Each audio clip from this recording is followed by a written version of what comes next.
The Olympic Games has always been an arena where the world could put aside conflicts, money and power to unite for one cause.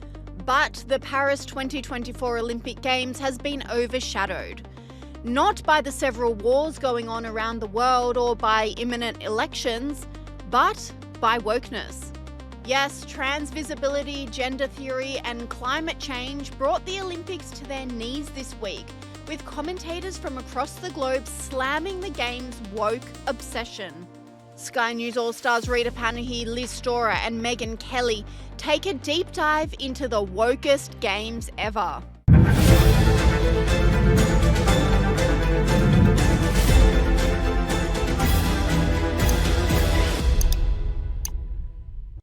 Instead of celebrating sporting greatness, the Paris 2024 Olympic Games have been marred by the woke agenda. The most recent controversy is steeped in gender theory, explains Sky News All-Star Rita Panahi.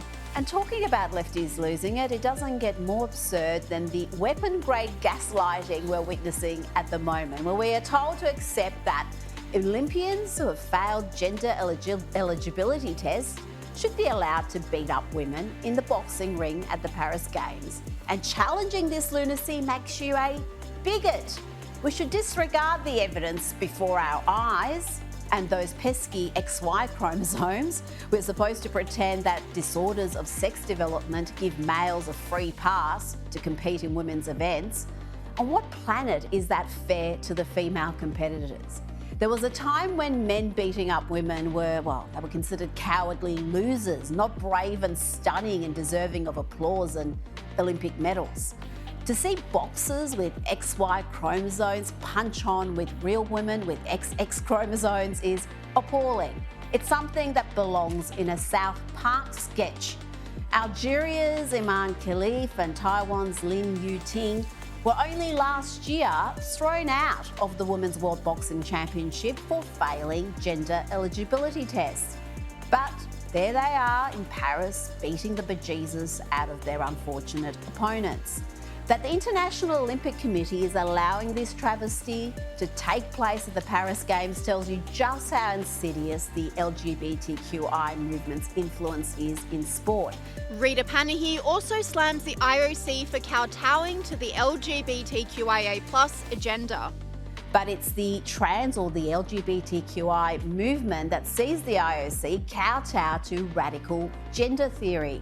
It's why we get absurd statements like this from IOC spokesman Mark Adams. There has been some confusion that somehow it's a man fighting a woman. This is just not the case. Scientifically, on that there is consensus. Scientifically, this is not a man fighting a woman. Oh, really? There's scientific consensus now, really?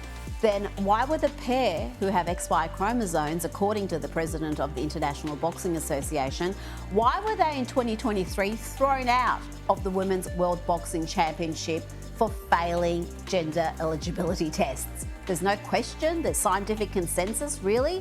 Why did they not appeal that unfair ruling if there is scientific consensus that XY chromosomes mean you can be a woman, as long as you were raised as one or identify as one, or it says female on your passport? Broadcaster Lucy Zelic agrees and says the IOC needs to be doing more to protect women from male advantage. The ultimate question for me that we have to address is this first, right? And this applies to everything. When you look at the transgender issue, when you look at difference of sex development athletes, which, by the way, we don't know if this is occurring with these respective athletes in question, the two boxers, is why were sex-segregated categories introduced in the first place? And the answer to that is to protect female competitors from male advantage. When you dial back your arguments in this to that particular premise, then really that should be able to be your that's the opinion that you should be formulating everything on, based on that. So I think it's been a really tragic show for the International Olympics Committee, who coming into this as well were, starting to instruct journalists on the types of problematic language that they couldn't use. Things like biological male were being bandied around as problematic. Already their credibility has started to erode. If you do believe that women's sports and this sex-segregated category should exist for women, then you should believe that anybody, regardless of their particular biological condition or who they identify as, you do believe that women are entitled to this safety and the integrity that that sex-segregated category provides them with, the conversation ends there. And it's been a really difficult week, I think, for the athletes in question as well. I think for everybody involved, including the female participants as well, who feel a particular way about all of this. And don't forget that female competitors have been, crying out about this for many, many years now. This isn't something that just emerged overnight and in the Olympics. It's something that you have to consider has been going on for a number of years, but I'm very glad about the fact that it has been now put in the shopfront window and that we can start having mature conversations around this and why the need to protect female categories are important going forward. So there's a lot here at stake. Unfortunately, the reputation of the IOC, the IBA, I think, have been very brilliant in consistently coming out and condemning what they've seen. But we need protection for female athletes, and I think this is the perfect opportunity to have that conversation now in a mature way without constantly throwing slurs around and saying, oh, well, you're a bigot and you're a transphobe and you're a fascist if you disagree with these participations. I'm really tired of that. Let's start being adults now and let's start putting the athletes and their wellbeing and safety at the forefront of these conversations. Sky News All-Star Liz Storer says it's completely unfair and unsafe to biological women competing in the sport. This is affecting everyone's scores, right? So two of these people are boxers, males versus women competing as women. Two of them are on the Zambian football team, and our Matildas went to play with them. One of them scored 2 goals. Do you call them goals if it's soccer? Yes. Okay, goals. And again, you have to ask yourself, were you not a biological male, would you have scored twice against our girls? What's even worse? You have to go, how fair is this? Luckily, the Matildas did get across the line 6-5, but how fair is this when that many of your goals came from the biological men on the Zambian team? And when we're talking about boxing as well, we're talking about a very real threat to women's well-being in the ring. What woman, even if she is the best of the best, stands a chance against a male opponent?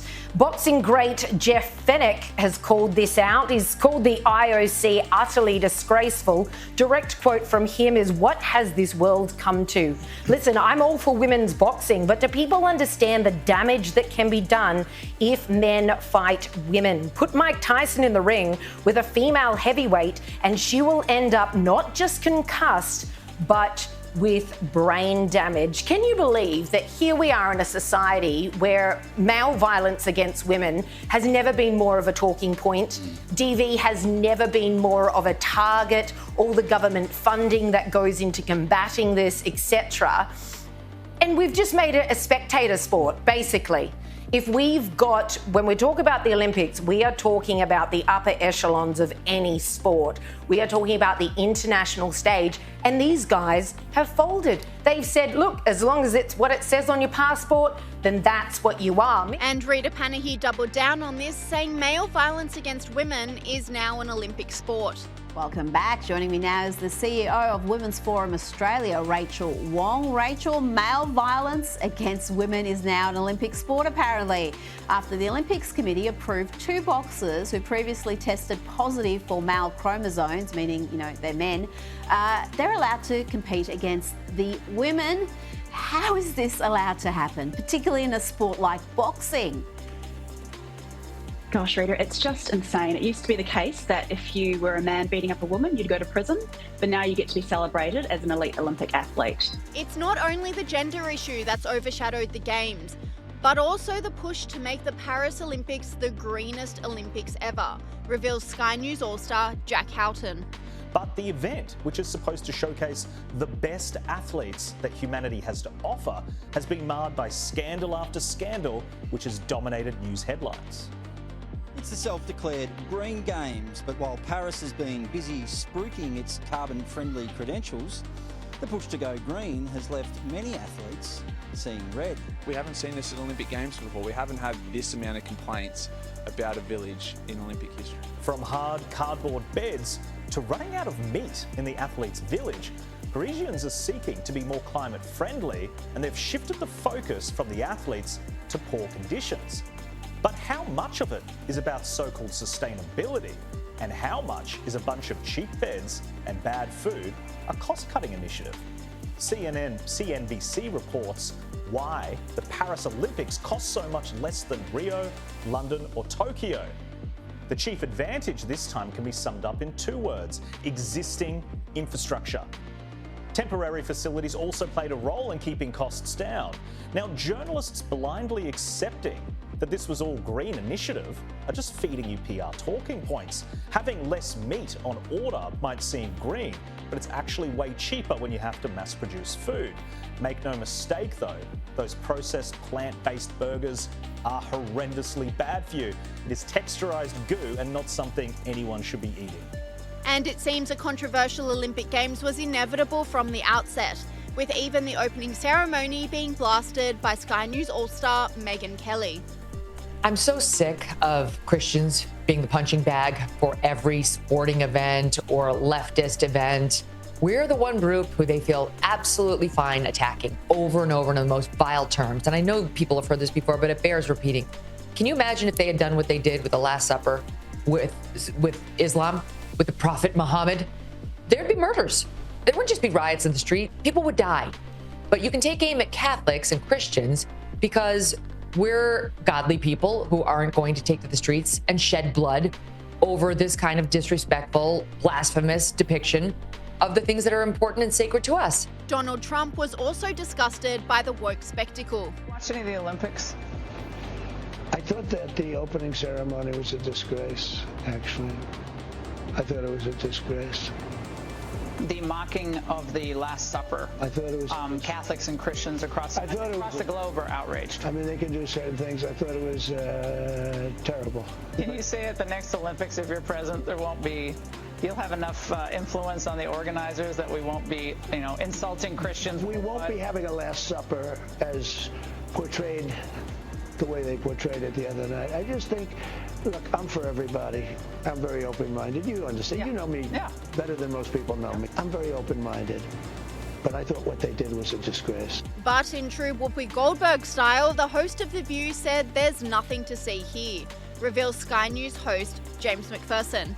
The funny thing about Whoopi Goldberg is that if Donald Trump so much as looks sideways, she is all upset and outraged about it. But when Christians are mocked, slandered and ridiculed at the opening ceremony of the Olympic Games, well, she says, that's no biggie, just change the channel. Have a listen. Come on, y'all. It's the Olympics. Stop. They're not trying to do anything except talk about the history. They're showing you the history. There are too many people in the picture for it to be the 12 disciples and then the 7 or 8 other people who are in the picture. Well, and also, more people. When you're not happy with something and it bothers you, don't take 20 hours to write an email. Just turn the TV off.